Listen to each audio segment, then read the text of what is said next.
Khalil, c'est toujours avec beaucoup de plaisir que je te rencontre parce que nous nous connaissons depuis très longtemps. Absolument. Et sans vous flatter, vous êtes un journaliste de très haut niveau. Merci beaucoup, moi. Merci. Alors, Saint-Lusien, Oui. né à Saint-Louis, du Sénégal. L'enfance, un peu. Comment ça s'est passé? Qu'est-ce que c'était comme enfance? Qu'est-ce qui vous a marqué, surtout dans votre première enfance, entre 6 et 12 ans? Oui, mon enfance n'était pas très gaie parce que j'ai l'habitude de dire que je suis né dans une case sur la langue de Barbarie et j'ai grandi dans une baraque quelque part dans les quartiers de Sor. Mon père était un marabout, il était imam, il était propriétaire d'une école coranique et ma mère était une ménagère, mais elle travaillait également, elle était une ouvrière. Donc voilà, j'ai grandi dans cet environnement-là. Je dis toujours que je me vante même d'être né dans une case et d'avoir grandi dans une baraque. Et ça m'a donné beaucoup de leçons. Ce qui m'a marqué le plus, c'est au niveau des écoles, de l'école coranique. Parce que mon père avait dit à ma mère, eh bien, ce garçon que je te laisse, quand il aura 2 ans, je quitterai ce monde.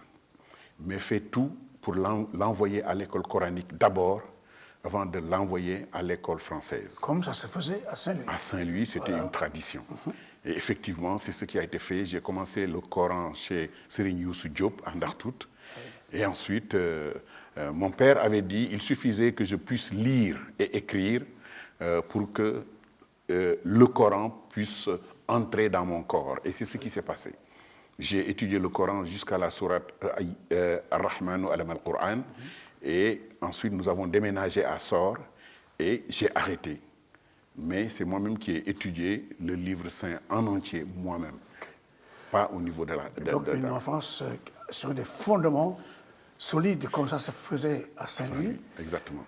Après, on va à l'école. Oui. J'ai commencé à l'école d'Otz et j'ai terminé le cycle primaire à l'école de Sénéfé-Bougou avec un enseignant remarquable et un grand footballeur aussi, M. Ablaye Thiam. Ah, une légende. Voilà. Du football sénégalais. Exactement. Oui. Et c'est lui qui entraînait l'équipe du Sénégal qui a battu pour la première fois l'équipe de France. Voilà. Alors donc, mon enfance a tourné autour de ça. Abdoulaye Thiam a été un enseignant très généreux à mon endroit et je le rappelle toujours aussi bien à sa famille, son fils Pascal, voilà, et Astou Thiam, enfin tout le monde et leur mère Irma. Alors donc voilà comment j'ai grandi dans ce... Ma mère a toujours voulu que je puisse étudier et que je n'essaie pas d'envier les autres. Elle me disait, n'envie jamais les fils de fonctionnaires. Parce qu'elle ne pouvait pas dire fonctionnaire, elle disait n'envie pas les fils de fonctionnaires.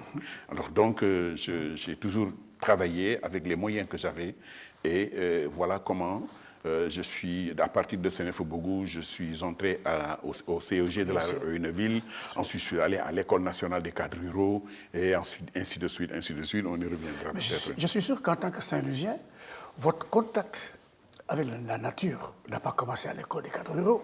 Absolument pas. Oui. La langue de Barbarie, c'est quoi? C'est tous ces oiseaux. Oui. Nous avions le fleuve et la mer. Oui. Nous avons d'un côté le fleuve, de l'autre côté la mer. Nous avions aussi Salsal, c'est-à-dire derrière Gokhumbac, où nous allions chercher les coupes kala. Ce sont des crabes que nous attrapions là-bas. Et puis voilà. Et nous étions toujours aussi avec les oiseaux. Oui. On voyait pas mal de types d'oiseaux, les hérons.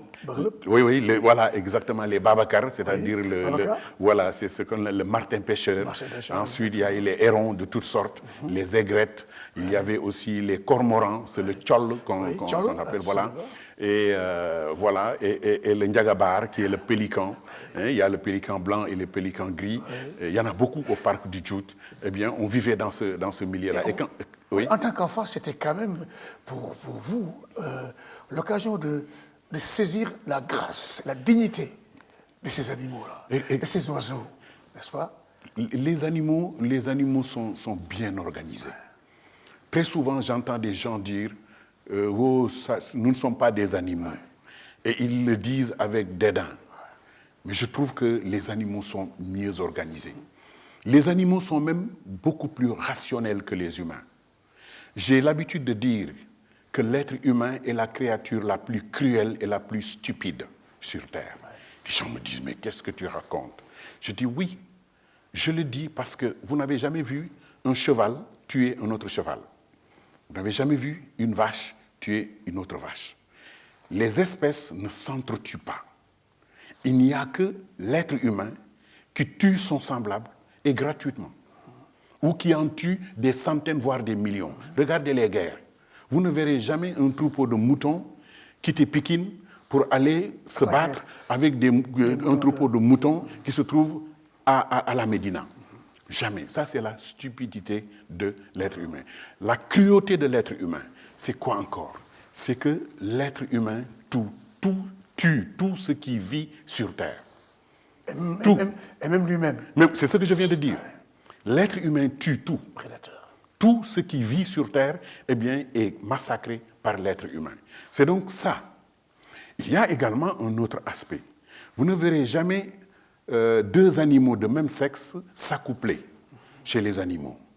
Même de même famille, tant que vous ne les cloîtrez pas quelque part, mais ils chercheront toujours à aller conquérir une autre famille. C'est important ça. Dans le milieu animal, dans les parcs nationaux par exemple, vous avez dans une famille le mâle dominant. Prenons par exemple le cas du lion. Il y a un mâle dominant qui gère toutes les femelles et tous les subadultes, c'est-à-dire les adolescents. Mais il arrive des fois que les adolescents tentent de s'accoupler avec des femelles de la famille. Mais le mâle dominant ne l'accepte pas. En général, il chasse les subadultes, c'est-à-dire les adolescents, pour qu'ils aillent trouver des femelles ailleurs. C'est pour éviter la consanguinité. Mais il arrivera toujours un moment où le mâle dominant va perdre de la force, donc va perdre le pouvoir. Oui. Donc un adolescent venu d'ailleurs va se battre contre lui, va le chasser et il deviendra le mâle solitaire. Okay, d'accord. Tout ça, c'est la conservation de l'espèce. Donc les animaux sont très bien organisés. Voilà, justement, c'est votre spécialité. Vous avez dirigé le parc de Nicolocoba, vous connaissez les animaux, et justement, votre remarque me fait penser à cette notion de pédophilie qui n'existe pas chez les animaux. Non. Non plus. Non. On peut voir de jeunes animaux s'accoupler. Mais ça, ce n'est pas un accouplement au sens propre. C'est ce qu'on appelle le jeu éducatif. Le jeu éducatif. Parce que même le fait de téter comporte une phase de jeu éducatif. C'est-à-dire quand le petit doit arrêter de téter, eh bien, on voit sa mère qui lui donne des coups de sabot pour qu'il arrête. Il y a ce qu'on appelle des jeux éducatifs. Mais la nature chez les animaux est bien organisée. Et les animaux ne s'entretuent pas. Ils se battent, ils peuvent se battre. Pour les raisons suivantes. Ou bien pour la survie, des fois. Oui, pour le territoire. Chasser. Pour le territoire, pour la conquête du territoire, pour l'appropriation d'une proie ou d'une femelle. Ces trois-là. En dehors de ça, les animaux ne se battent pas. Ils se battent quand quelqu'un est plus fort que l'autre, eh bien, le plus faible s'enfuit et le problème est réglé. Encore une fois, je reviens chez les humains.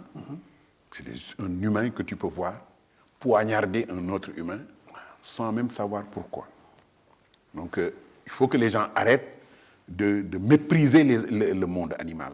Le monde animal est très bien organisé. Alors, plus tard, vous avez fait un Master of Science. Yes, Fisheries and Wildlife. Voilà, c'est la conservation de la faune et des ressources naturelles. Exactement. Alors, cette spécialisation est extrêmement importante, surtout aujourd'hui, au XXIe siècle, où la nature devient l'enjeu. C'est ça. La sociopolitique, etc. C'est ça. Pourquoi, et vous avez publié aussi, beaucoup, oui. avant même les romans littéraires, oui, vous avez publié des ouvrages scientifiques. Scientifiques, c'est ça. Alors, vous avez déjà parlé de cette antilope. Il y a le cob de Le buffon. cob de bouffon. Et le cob de voilà, buffon, qui voilà. est une espèce d'antilope, de la race Oui, des c'est ça. antilopes, Il y a les cobs qui de existe au buffon. Tchad aussi. Hein. Oui, oui, oui, oui. Alors, vous avez parlé un peu de l'accès de mélanine chez le cob. Ah oui, oui. Bouffon. Oui, oui. Alors, c'est quoi? Donc, il faut être très proche des animaux pour connaître ces choses-là? Oui, oui. Vous savez, il y a ce qu'on appelle chez les animaux, il y a des particularités. Comme comment on appelle ça, quand on perd la mélanine, eh bien, on devient j'oublie le nom en français, mais c'est chez les animaux. Oui. J'en ai rencontré au parc national du Nyokolokoba. Oui.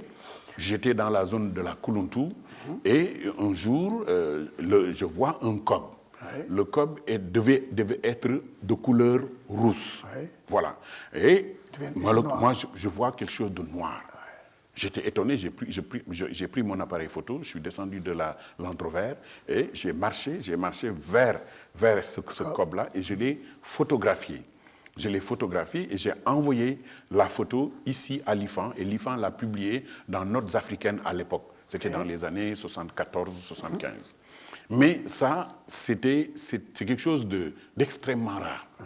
Alors, pour revenir un peu sur la spécialité que j'ai eu à choisir, beaucoup de mes collègues des eaux et forêts avaient des masters en sylviculture et reboisement. Moi, j'avais déjà fait des études au Cameroun, à Garoua, où j'ai eu le diplôme de spécialiste de la faune. Et donc, j'ai voulu continuer dans cette lancée-là. Et quand je suis revenu, je n'ai pas voulu suivre la filière des autres. Et je me suis dit, il faut que je fasse Fisheries and Wildlife Sciences. Et les gens qui partaient au Canada, et moi, j'ai dit, il fallait que je trouve une université qui dispense ce cours-là. Et finalement, on a trouvé Virginia Polytechnic Institute and State University à Blacksburg, Virginia. Blacksburg, Virginia. Et là, vous avez parlé un peu de ce cas de mélanisation du cob. En fait, le mot que vous cherchez, je crois que c'était l'albinisme. L'albinisme, c'est ça, exactement. Albinos. Quand on perd la couleur noire, on devient albinos. Voilà. Et le contraire aussi a existé. C'était un cas exceptionnel. On n'en a pas signalé d'autres depuis lors. Même les chercheurs de l'IFAN l'ont confirmé. Ça, c'est... Oui, et donc les animaux, c'est un privilège de les approcher et de les étudier. Chez les animaux, on trouve toutes sortes de comportements. On trouve des monogames, on trouve des polygames. Chez les mammifères, c'est une règle. Tous les mammifères sont polygames. On trouve également chez les animaux des altruistes, c'est-à-dire des animaux qui rendent service sans rien attendre. On trouve des compétiteurs, c'est-à-dire qui se battent entre eux pour avoir quelque chose.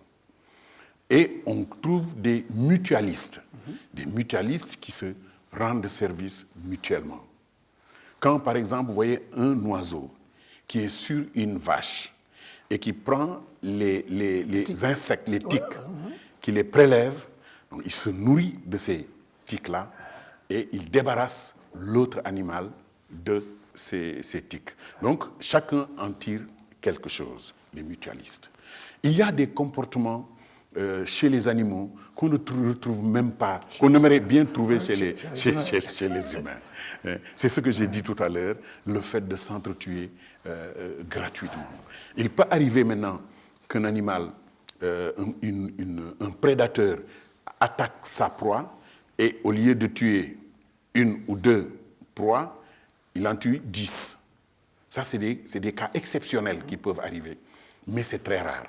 En général, l'animal mesure l'investissement énergétique qu'il va dépenser pour poursuivre cette antilope-là.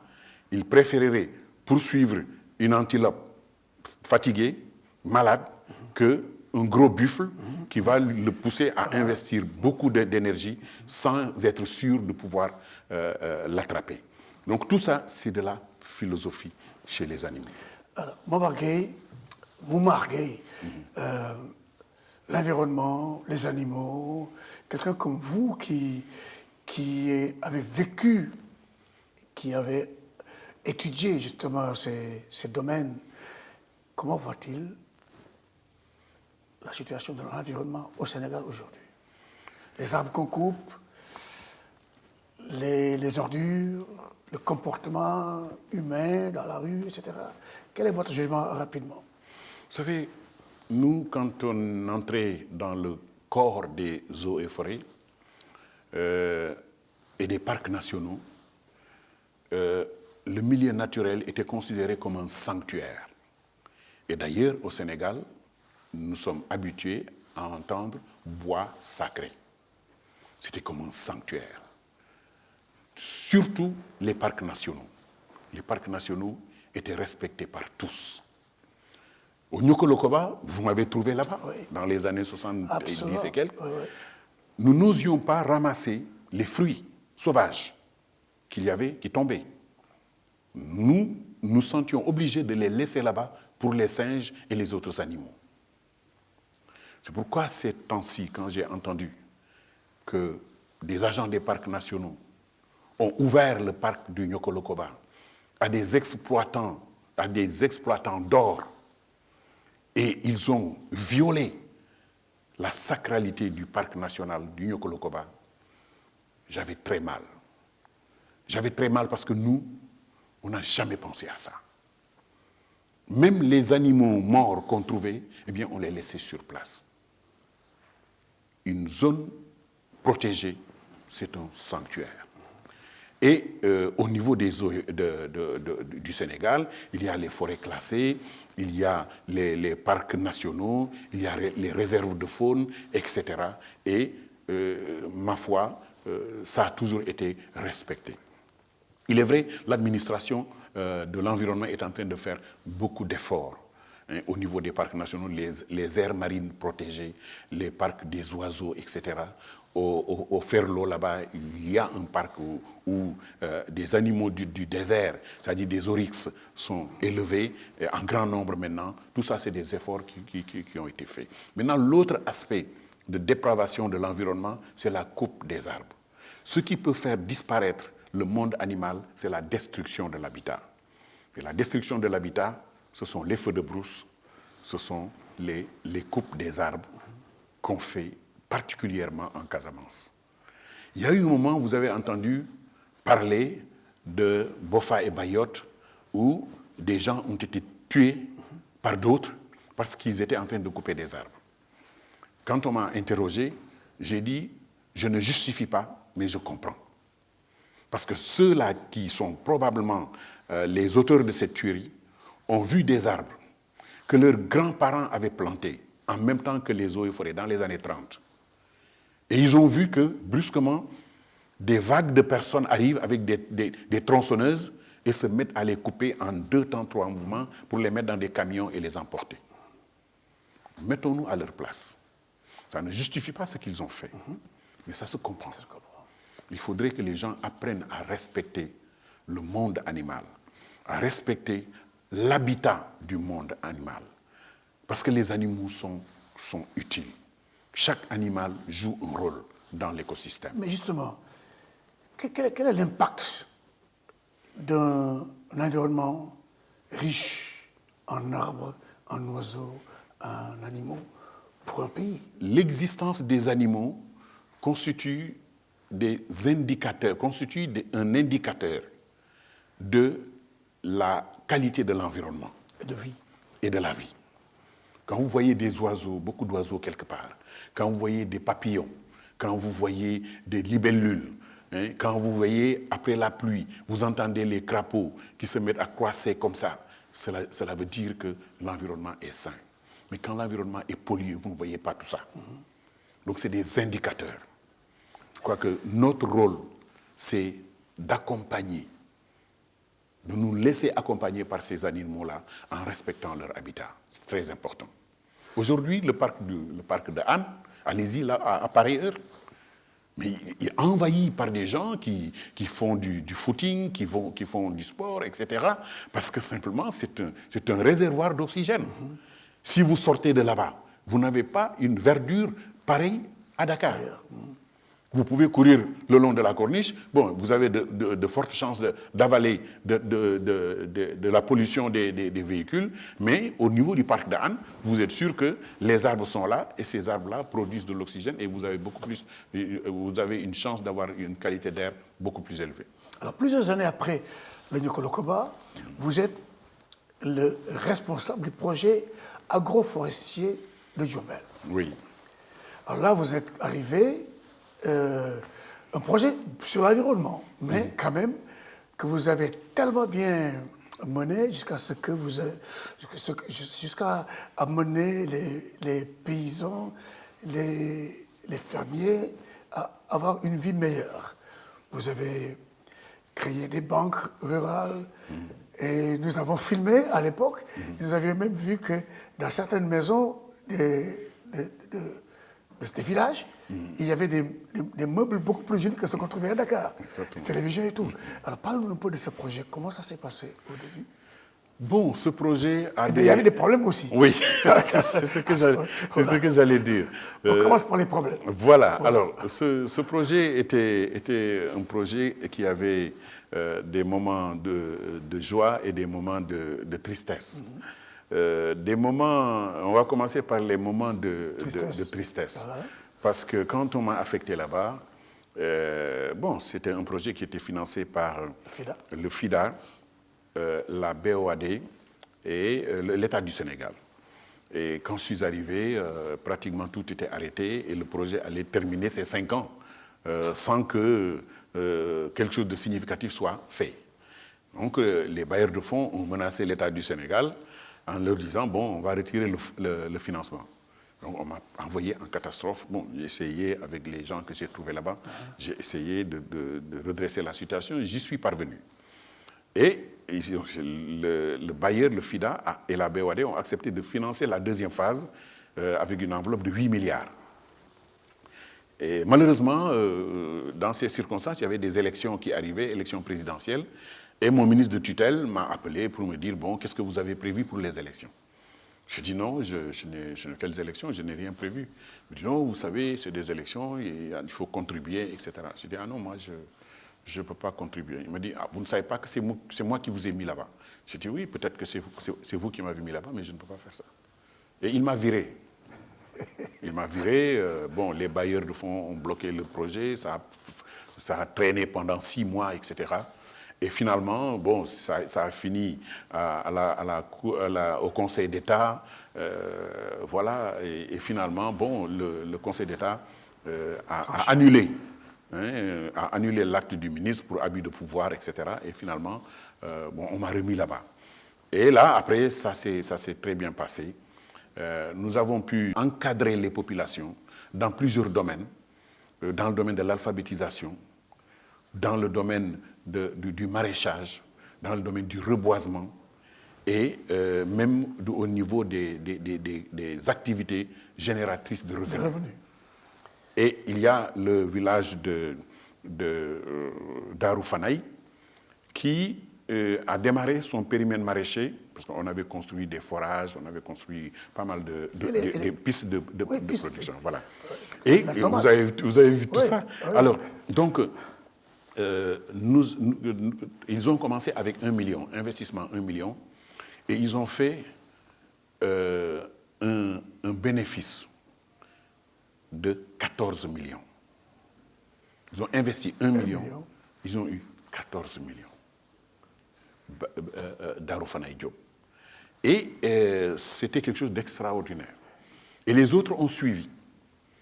Jusqu'au moment où nous avons quitté le projet a duré 7 ans.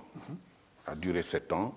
Et on a vu des gens qui avaient émigré et qui empruntaient de l'argent à ceux qui sont restés au village à l'époque. Ça, c'est extraordinaire. C'était extraordinaire. Et je crois que c'est un peu ce modèle qui a été j'allais dire, reproduit en tout cas, par les domaines agricoles actuellement qui sont en cours dans certaines zones du Sénégal. Voilà. Et ça se passe bien. Et ça se passe bien parce que c'est un peu nous ce qu'on faisait, mais en grandeur beaucoup plus importante. Et le PUDC aussi est en train de produire, de faire des forages.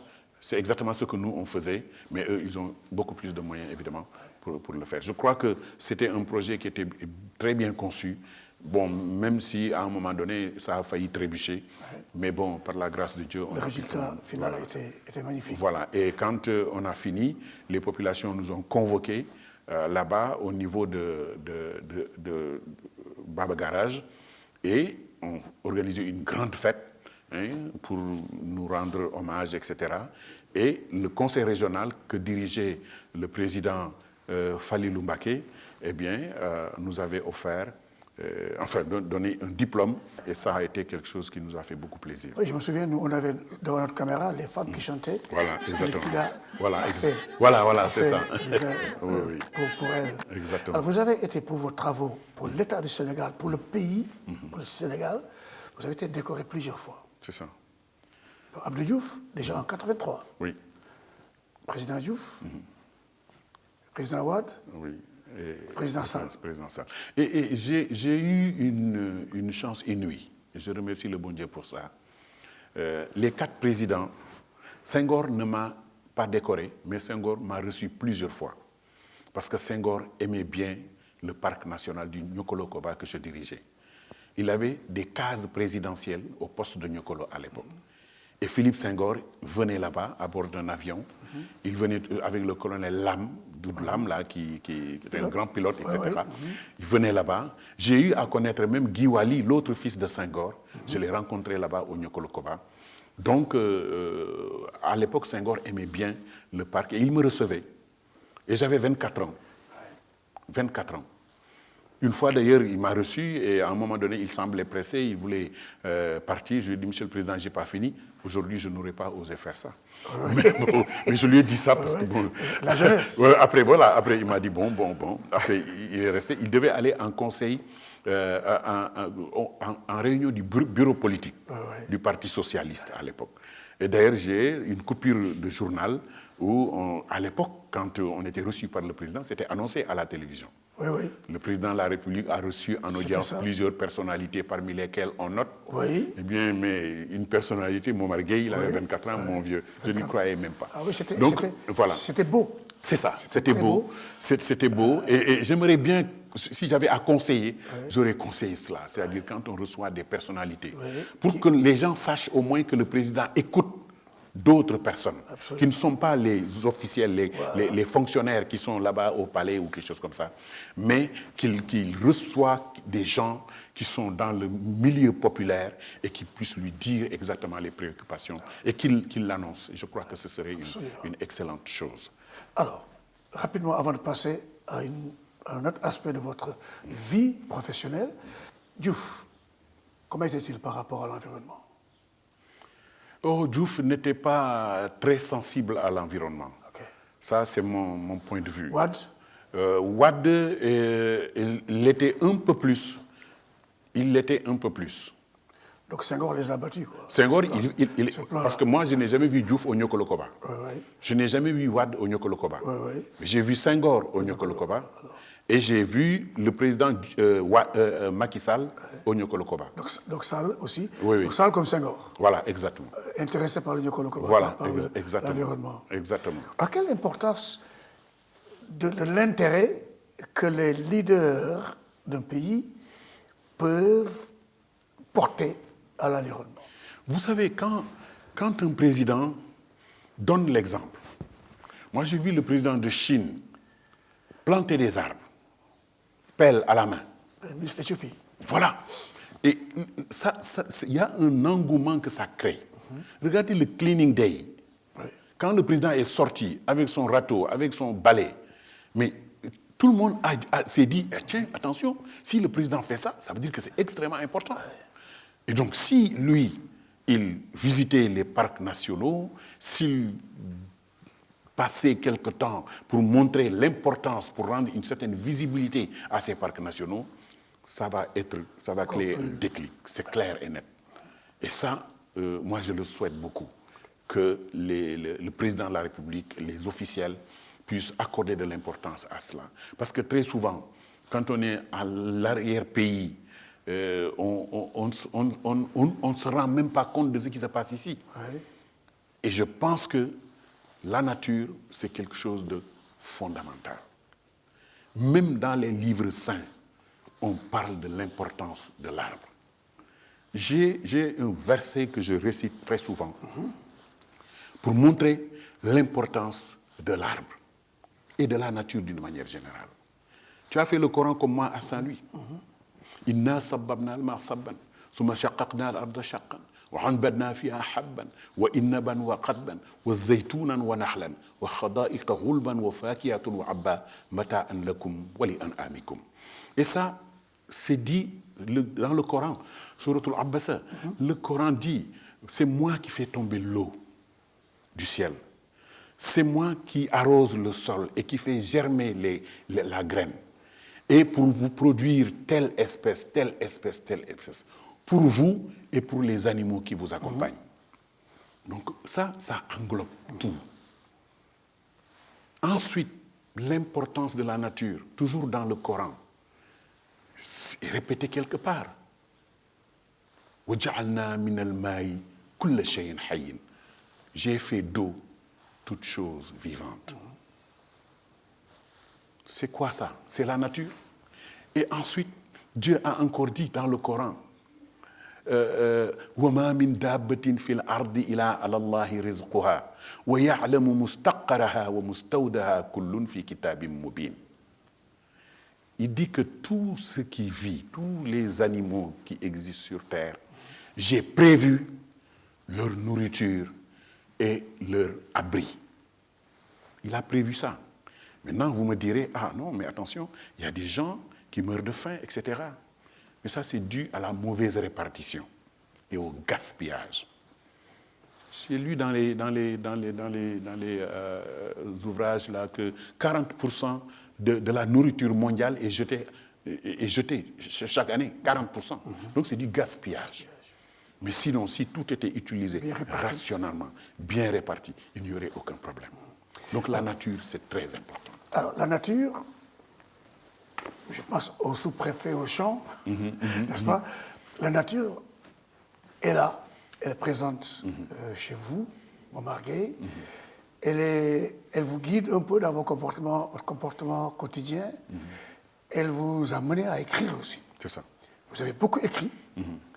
Alors, je crois que vous avez fait au moins une dizaine d'ouvrages. Oui, c'est ça. Mais ici, j'en ai quelques ici. L'itinéraire d'un Saint-Lusien. Alors, ça, c'est succulent. J'aurais bien aimé que mes amis américains partagent ça, la version anglaise de ça. Oui. Si elle existait. La malédiction de Rabbi, qui est aussi un best-seller, qui a marché très très fort. Ensuite, je passe à L'Arbre, n'est-ce pas? Et la vie. Oui. L'Arbre et la vie, un autre livre, n'est-ce pas, qui parle de la nature. Et justement, un livre d'actualité aujourd'hui. C'est ça. Si l'on sait que l'eau est source de paix et de sécurité, C'est ça. si on sait que l'eau est à la source des conflits, Exact. le lac Tchad, Boko Haram, tout ça, c'est parce que le lac Tchad a perdu une bonne partie de sa capacité en eau. Presque 80%. 80%, exactement. Et ce qui fait que les populations se battent, les populations cherchent, bougent. Quand il y a migration, il y a changement de comportement, etc., etc. Alors, et là, quand vous écrivez, on voit un véritable littéraire qui écrit. Pas seulement parce que vous écrivez sur l'arbre ou sur le haut, mais quand vous écrivez, par exemple, l'itinéraire de Saint-Lusien, on sent le style. On sent que c'est un écrivain véritable qui écrit. Comment s'est développée la littérature chez vous? Comment? Si vous êtes Master of Science dans la gestion de la faune et des ressources naturelles. Vous savez, on dit très souvent que au temps des années-lumière, tous ceux qui écrivaient, c'était des ingénieurs, c'était des techniciens, c'était des avocats, etc. Ce n'est pas parce qu'on est professeur de français qu'on va pouvoir écrire un livre. C'est clair. Donc c'est un don de Dieu. C'est un don de Dieu. Et moi, quand j'étais à l'école primaire, je reviens là-bas encore, Abdoulaye Thiam m'avait donné une fois une note 9,5 sur 10 en rédaction. Excellent. 9,5 sur 10. Il m'a tapé aussi une fois parce que j'avais fait une demi-faute. Il m'a tapé. Est-ce que ça existe encore, les demi-fautes? Ah, je ne sais pas. Parce que je me demande bien comment... Parce que les demi-fautes étaient exécrables. Oui, c'est ça. Ça vous montrait que vous n'avez pas été attentionné. Oui, c'est ça. Même quand vous oubliez un accent. Mais justement, j'ai une demi-faute. Une demi-faute. C'est incroyable. Voilà. Donc j'étais un peu dans ça. Et j'ai continué à travailler dans les lettres, même si j'étais technicien. Quand j'étais au cadre rural, à l'École nationale des cadres ruraux de Bambey, j'étais rédacteur en chef du journal de l'école. Donc j'ai continué un peu à travailler dans ce sens-là. À Saint-Louis, j'étais dans les mouvements culturels. Oui. Et j'animais une émission à Radio Saint-Louis, oui. Peut-être tu vas te rappeler. C'est une émission qui s'appelait Jeunesse et Culture, qui était placée sous l'égide du foyer artistique, culturel et littéraire du Fleuve. Oui, oui, absolument. Et cette émission avait un générique que moi-même j'avais conçu. Et le générique était le suivant. Peuple du continent noir, peuple de la savane et de la forêt, nègre mon frère, nègre mon sang. Sous l'égide du foyer artistique, culturel et littéraire du Fleuve, la chaîne 3 de Radio Sénégal vous propose Jeunesse et Culture, une émission réalisée et présentée par Babacar Fall, Ahmed Yoro Ndiaye et Momar Gueye, avec la collaboration technique de Habib Thiam, par exemple. Donc c'était avec de la musique et tout, c'était quelque chose d'extraordinaire. Donc j'étais déjà là.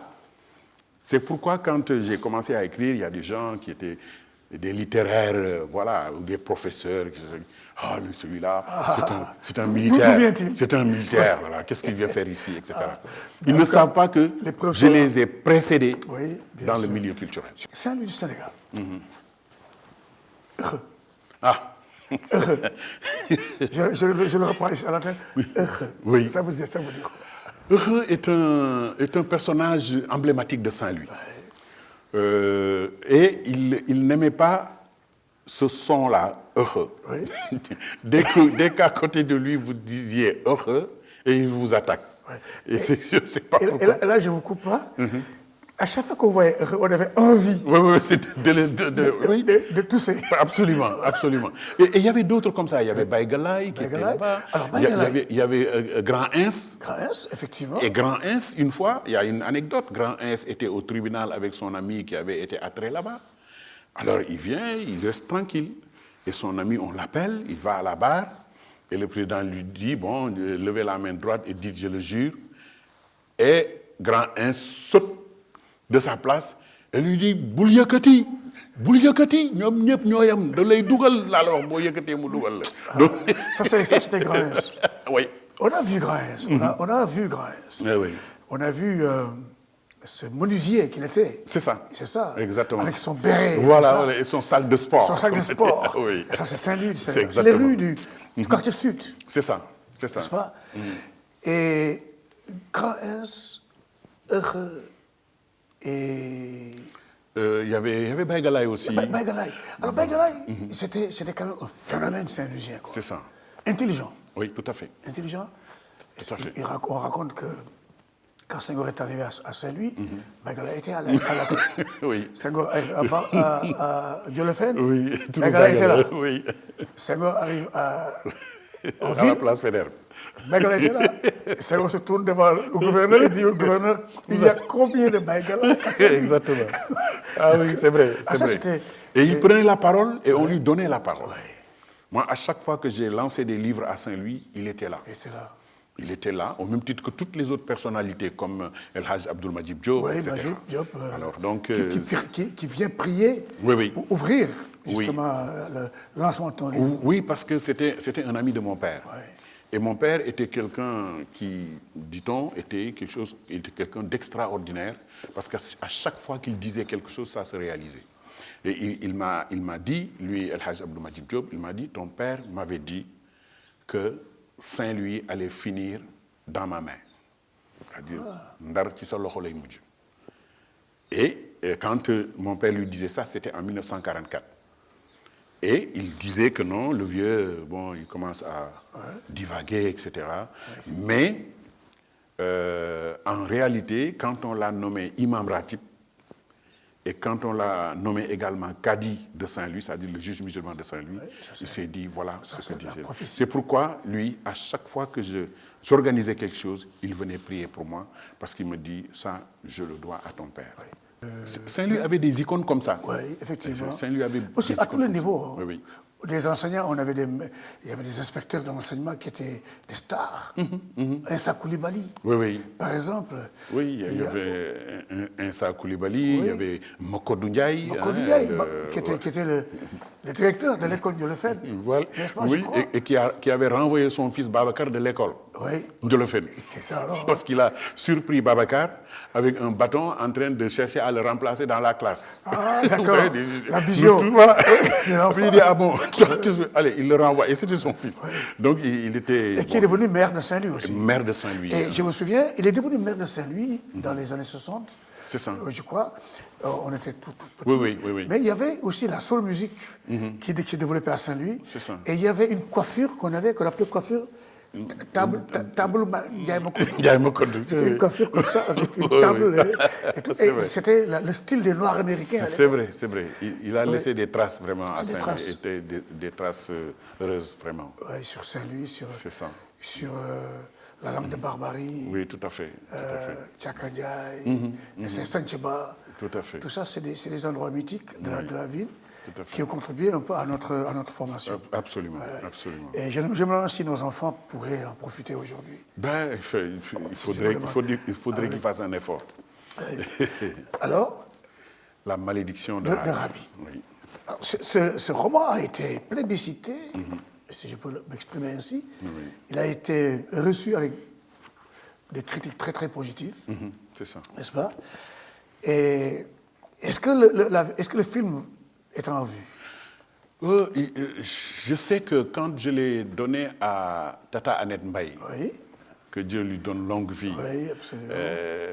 quand je suis retourné la voir, elle m'a dit, c'est un film. Oui, absolument. Tout simplement. C'est ce que je pense. Bon, maintenant ce n'est pas à nous de susciter cela.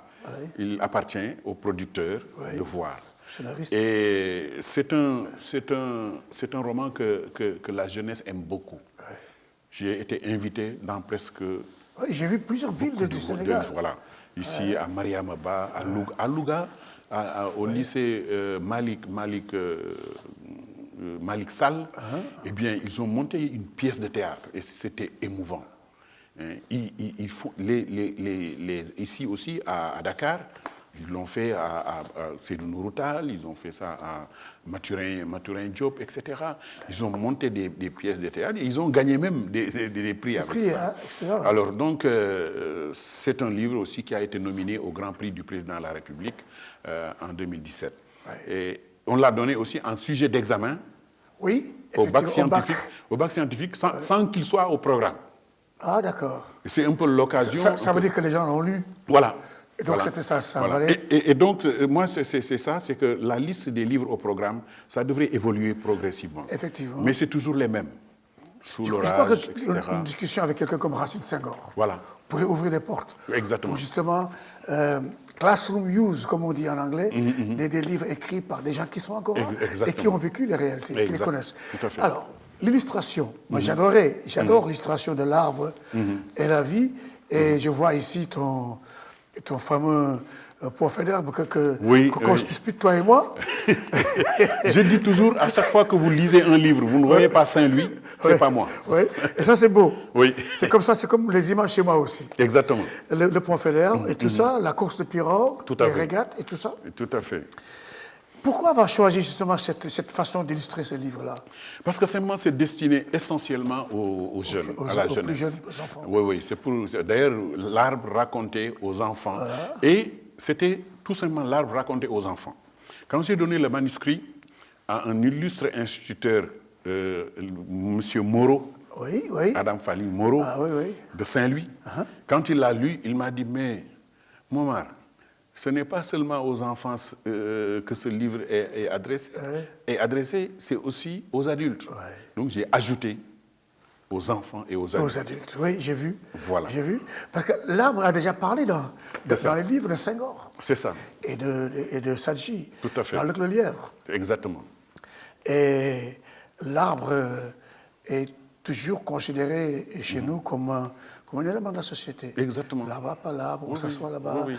Et il y a des arbres qu'il faut éviter. Oui, oui, c'est ça. Il faut éviter de se mettre sous. C'est ça, une fois d'ailleurs, il y avait à Thiès, Ouais. j'avais vu du temps du conflit entre Idrissa Seck et Abdoulaye Wade à l'époque, les journaux mettaient 500 000 francs pour abattre un baobab. C'est exorbitant.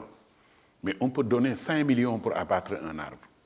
Parce que simplement, si c'est un baobab, le baobab, ce n'est pas un arbre simple. Ouais.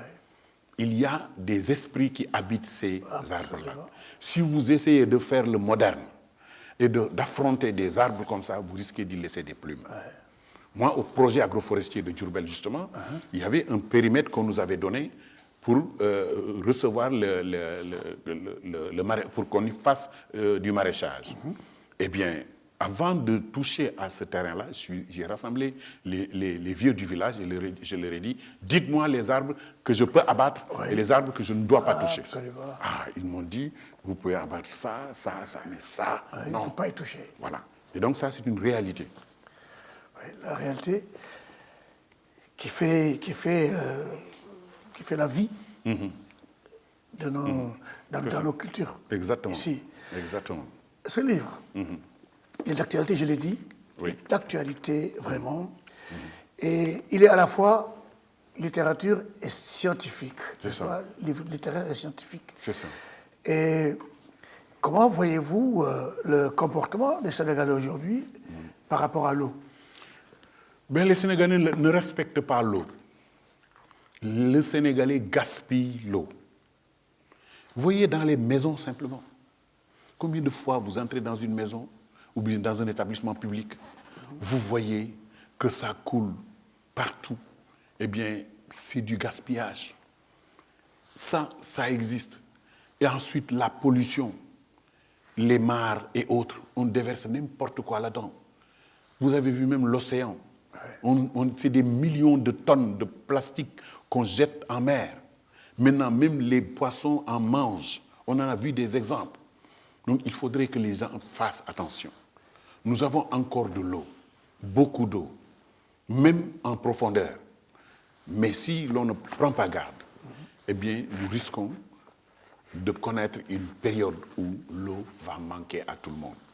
Et les gens vont se demander comment nos grands-parents pouvaient-ils se permettre de laver une voiture avec de l'eau du robinet. Et ça se fait ici. Comment pouvaient-ils se permettre d'avoir des piscines ici? Donc nos petits-enfants Nos vont petits-enfants nous en vouloir. Ils vont nous en vouloir. Momar, le français aujourd'hui au Sénégal, il n'est pas en train de prendre la fuite. Bon, Parce que je vois quand même qu'il y a des gens qui s'amusent à la télévision, à la radio pour casser les règles d'expression. Oui, je pense que tout cela, c'est parce revoir. que les gens ne lisent pas, en tout cas, ce qu'il faut lire. Il n'y a pas de contact avec le livre. Exactement. Parce que quand on Parce lit- que le livre est irremplaçable. Quand on lit un livre, Oui. on a le charme des bruits de la Exactement. page. Exactement. On peut revenir sur la page, on entend, on discute, on est direct avec l'auteur. Exactement. N'est-ce pas? Exactement. Ce n'est pas une lecture sur les Non, iPhones, non, tout ça, c'est pas la même différent. chose. Oui, oui. Il faut lire le livre. Absolument. Ouais, Et là, dans La malédiction de Rabi, j'aime bien raconter ça, j'ai écrit quelque chose par rapport à l'encombrement en ville, etc. J'ai dit, quand la ville est envahie par des villageois sans éducation, la ville se transforme en village sans organisation. Et quand j'ai écrit ça, il y a un professeur d'université tout de suite qui m'a dit « Ah non, tu ne peux pas te mettre à invectiver les villageois comme ça. » J'ai dit « Moi, je suis villageois. Mon père est villageois, ma mère est villageoise. Mais vous avez oublié quelque chose dans ce que j'ai dit. J'ai dit Un village sans organisation. sans éducation. Oui, sans éducation. Parce qu'il y a des villages pleins, Oui, bien sûr. mais qui sont bien éduqués, qui savent ce qu'il faut faire et ce qu'il ne faut pas faire. Mais malheureusement, aujourd'hui, il y a une majorité dans les centres urbains qui ne respectent... Ruralisation. Exactement. Qui ne respectent. Et ça, il faut avoir le courage de le Il faut le dire. dire, il faut le dire. Il faut le dire et il faut aussi essayer de lutter contre cela. Il nous faut une capitale. On n'a pas de capitale encore. Exactement. Alors, ça c'est le français. Le Wolof. Je sais que vous êtes très exigeant. Tout à fait. Et que vous corrigez les gens Oui. avant d'arriver à autre chose. Oui. On parle de ça. Et vous tenez à ce qu'on parle en Wolof clean. Oui. Mais ce que j'ai remarqué chez le Saint-Louisien que vous êtes, Wolof Bigalak, de Wolof Bigalak. J'ai écrit un livre. Oui. D'ailleurs, si tu vois la liste de mes ouvrages, il y a un livre qui s'appelle Yamaner. Oui, j'ai vu. Yamaner. Oui. C'est un recueil de nouvelles en Wolof. OK. Édité par le Papyrus Afrique, édition Papyrus Afrique. OK. Et de notre ami Seydou Nourou Ndiaye. Oui. Et quand son comité de lecture a lu le livre, et il a été frappé par justement le parler saint-lusien. Oui, c'est ça. Et je lui ai dit... Qui est très important. Je lui ai dit, j'ai fait exprès de mettre parler saint-lusien. Oui. Je ne veux pas parler un Wolof du Cayor parce que je ne suis pas fondamentalement du Cayor. Je suis un produit de Saint-Louis. Alors là, je m'adresse à certains Oui. qui me le reprochent. Oui. Moi, je parle mon Wolof. Oui, voilà.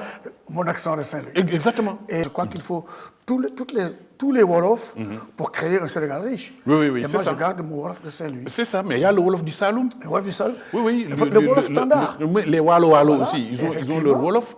Donc là, il n'y a aucun problème. L'essentiel, c'est de dire, par exemple, quand on dit affaire mbir moomu neex na loolu. Ils disent neex na loolu. Oui, alors on dit lool la ñuy wax. On dit lool. Exactement. Voilà. J'ai une liste de Je veux fautes. bien voir ça. Ah oui, j'ai ça. tout ce qu'ils... Et puis les titres des émissions où ils commettent des fautes extraordinaires. Oui, j'ai vu. Hein, voilà. Alors donc, il faut que... ça ne change rien. C'est-à-dire le parler saint-lusien est un Wolof. C'est un Wolof. Est un Wolof qui est un Wolof très acceptable. Et standard. Exactement. Parce que c'est comme ça qu'on Maintenant, au Saloum, Oui. au lieu de dire Amoul, le Saloum disent Amout. Amout. Bon, mais on accepte ça. Hassan.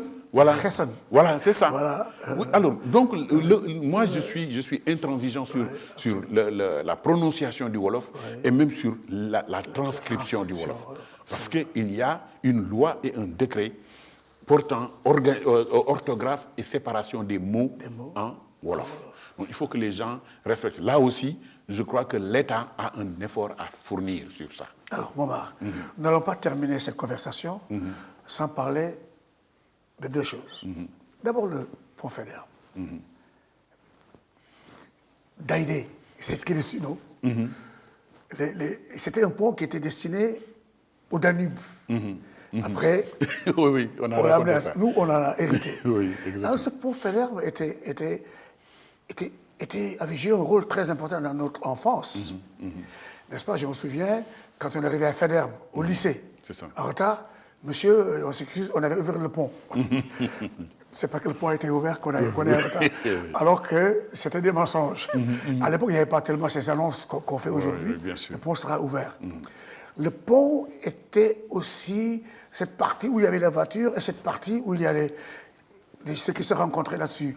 On voyait les vrais Saint-Louisiens qui, pendant le froid, se mettaient en simple chemise. Oui. Donc, on voyait un peu ceux qui venaient de l'intérieur du pays qui étaient couverts. Oui, absolument. Alors, est-ce que ce symbole-là, qu'est-ce que ce symbole vous rappelle, vous, ce symbole? Vous savez, moi, il y a deux choses. Il y a deux choses qui concernent Faidherbe à Saint-Louis et sur lesquelles je pense qu'il y a des exagérations. Bon, la statue de Faidherbe. La statue de Faidherbe, il y a des gens qui se lèvent, qui disent, voilà, Faidherbe a fait ceci, a fait cela, etc. Donc, statue de Faidherbe, non. Voilà, oui. Je dis non, si vous continuez dans cette logique-là, vous allez aussi faire tomber le lycée Faidherbe, vous allez faire tomber le lotissement de l'île de Saint-Louis, parce que c'est lui, voilà, etc. Il faut casser tous les bâtiments, alors. Voilà, y compris le pont Faidherbe. Alors, donc, j'ai dit, il faut qu'on dépasse ça. Moi, ça ne me gêne pas qu'il y ait la statue de Faidherbe à la place Faidherbe. Parce que même en Égypte, où il y a les mouftis et les tout, bon, on a là-bas les pyramides, on a là-bas le sphinx, on a tout. C'est l'histoire. C'est de l'histoire. Il faut qu'on laisse ça. Maintenant, le pont Faidherbe. Vous savez, quand le pont était complètement désarticulé, j'ai adressé une lettre au président Jacques Chirac. Et j'ai reçu une réponse de son chargé de mission qui m'a répondu à son nom et je lui avais envoyé ce livre-là. Et ce livre, à la page 18, je crois, le itinéraire d'un Saint-Louis. Le Saint-Louis, oui. Il y a un plaidoyer pour le pont Faidherbe à l'époque. Et la lettre que Jacques Chirac m'a envoyée, je l'ai encore, je peux te l'envoyer par mail. Donc, le pont Faidherbe, c'est un symbole de Saint-Louis. Ouais. C'est un symbole, c'est-à-dire sans le pont Faidherbe, Saint-Louis perd son identité dans une certaine mesure. Alors donc, il faudrait que l'on considère cela comme un patrimoine de l'histoire de Saint-Louis. Et surtout pour les Saint-Louisiens qui ont grandi en passant. Je me souviens du lycée Faidherbe, on s'asseyait sur la place Faidherbe, discutait, il y avait la statue à côté, bon, on ne la regardait même pas. Mais en tout cas, c'était l'environnement. Oui, c'est ça. Le cinéma Rex et tout ça, donc. Oui, voilà. Le cinéma Rex, moi, j'ai lancé une fois un appel pour qu'on restaure, comme on a restauré la gare de Dakar, qu'on restaure le cinéma Rex et qu'on restaure aussi la gare de Saint-Louis. Parce que ça, c'était des symboles. Des monuments, on a c'était des symboles. Aux États-unis, des vieilles gares. Exactement. Voilà. Alors, le deuxième point, avant de terminer, c'est le Thieboudiène. Momar, je vois que très facilement, vous ajoutez le mot Thieboudiène dans vos messages, que ce soit sur Facebook ou sur... et je précise que vous pouvez suivre Momar Gueye sur Facebook, Momar Gueye, sur Facebook, une page dynamique et très bien animée et très riche aussi. Alors, le Thieboudiène, c'est un leitmotiv. Le Thieboudiène de Saint-Louis. Il y a une différence entre le Thieboudiène de Saint-Louis et le Thieboudiène non, c'est vrai. qu'on nous a présenté. C'est-à-dire, Khalil, à chaque fois que le riz au poisson s'éloigne de Saint-Louis, il perd sa valeur. Ça, j'ai déjà lu ça. donc quand on est à Tamba, on ne mange pas. On mange le riz au poisson moins bon. Plus vous êtes loin de Saint-Louis. Quand on est à Louga, c'est autre chose. C'est acceptable. Oui. D'accord. Alors, et je ne suis pas le premier à chanter le riz au poisson. Notre grande sœur Aminta Sow Fall en a parlé. Elle a dit le riz au poisson de Saint-Louis est doux comme un rêve. Ça, elle a dit ça dans l'appel des arènes. Et moi, je dis, le riz au poisson authentique ne se mange dans les conditions normales de température, de pression et de goût qu'à Saint-Louis du Sénégal. C'est pourquoi, quand le président Macky Sall a écrit son livre « Le Sénégal au cœur », il a parlé de son épouse. Et il a parlé... Saint-Louisienne. Oui, il a parlé de toutes les qualités de son épouse.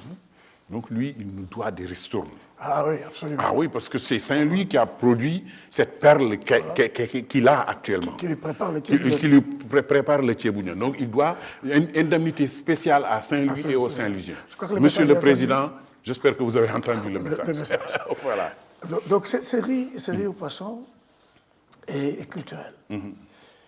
Et j'avoue que à Washington, on a mangé du très bon riz au poisson, parce qu'il y a de très bons poissons.